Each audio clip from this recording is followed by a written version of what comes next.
You are welcome to Vedic TV, where you get information based on fact.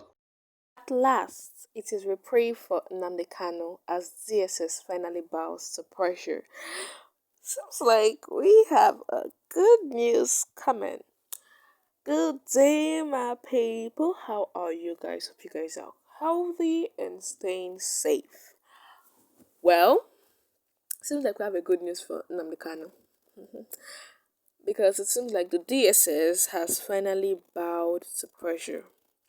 So we don't know what pressure they are bowing into, but we will find out soon why we dive into our news for the day. Nnamdi Kanu, the detained leader of the indigenous people of Biafra, IPOB, has finally been granted access to his legal team. Wow! Marking a significant breakthrough in his ongoing battle. The Department of State Services (DSS) permitted the long-awaited visit following mounting pressures from his family and legal representatives. This development follows concern raised by Kanu's lead counsel Aloy Ejimako, who had previously decried the DSS refusal to allow both legal representatives and family members to see him at their Abuja facility. The continued denial of access has sparked widespread criticism from supporters who accused security agencies of violating court orders.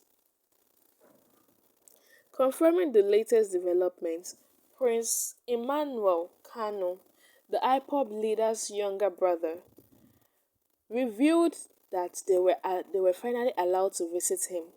Speaking to Vanguard, he emphasized the need for DSS to respect judicial directives that permit Kanu's lawyers and family members to visit him twice weekly. He argued that failing to adhere to this legal provision do not only undermine the rule of law, but also tarnishes Nigeria's international reputation. Prince Kanu stressed that his brother is not the cause of Nigeria's problem, but should instead be considered part of the solution. He urged the federal government to intervene and ensure that the DSS complies with court rulings regarding Kanu's detention and legal rights. For months, Kanu's supporters have been vocal in their demands for fair treatment, staging protests and calling on authorities to grant him his fundamental rights. They have consistently expressed concerns over his health, legal representation, and access to due process. Many believe that his prolonged detention without proper access to legal counsel violates his constitutional rights. The recent development offers a temporary relief for Kanu's legal team, but concern remain over his continued detention. His supporters argue that his case reflects broader issues of human rights and judicial independence in Nigeria. They insist that if court rulings can be disregarded in high profile cases like Kanu, it is a dangerous precedent for the country's legal system. The IPOB leader has been in DSS custody since his controversial arrest and extradition from Kenya in 2021, facing charges related to treasonable felony, terrorism, and secessionist activities. His legal battles have drawn significant local and international attention, with human rights organizations calling for his fair trial and human treatment. While the DSS decision to allow visits is seen as a positive step, Kanu's family and legal representatives maintain that full compliance with court directive is necessary. They continue to push for unrestricted access and fair legal proceedings, insisting that his prolonged incarceration without due process contradicts Nigeria democratic principles.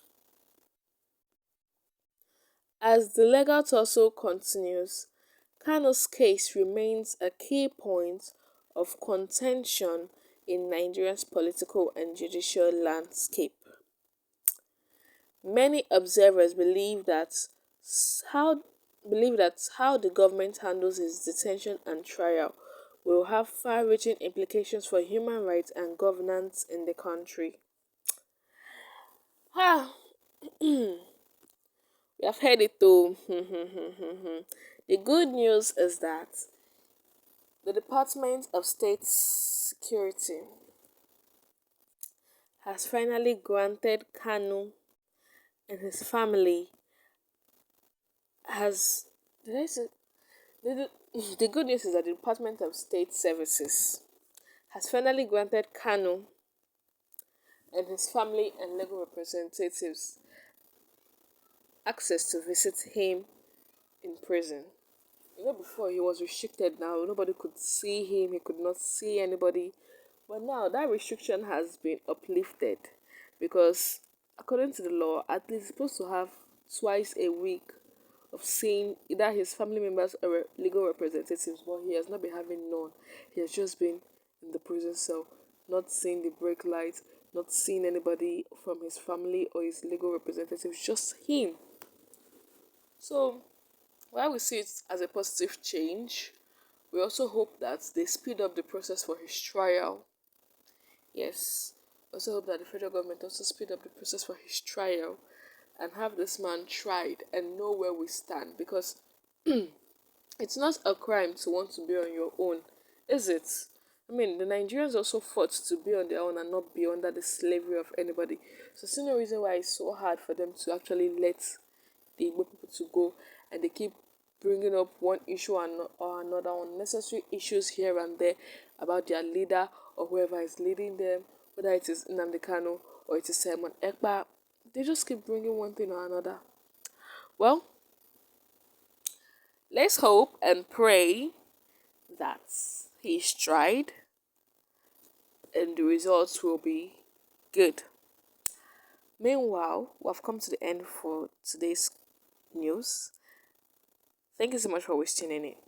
Don't forget to like, share, subscribe, and be notified. And also, as much as I love to say it, I would still say it again. Don't forget to stay safe and healthy. Have a lovely day. Bye.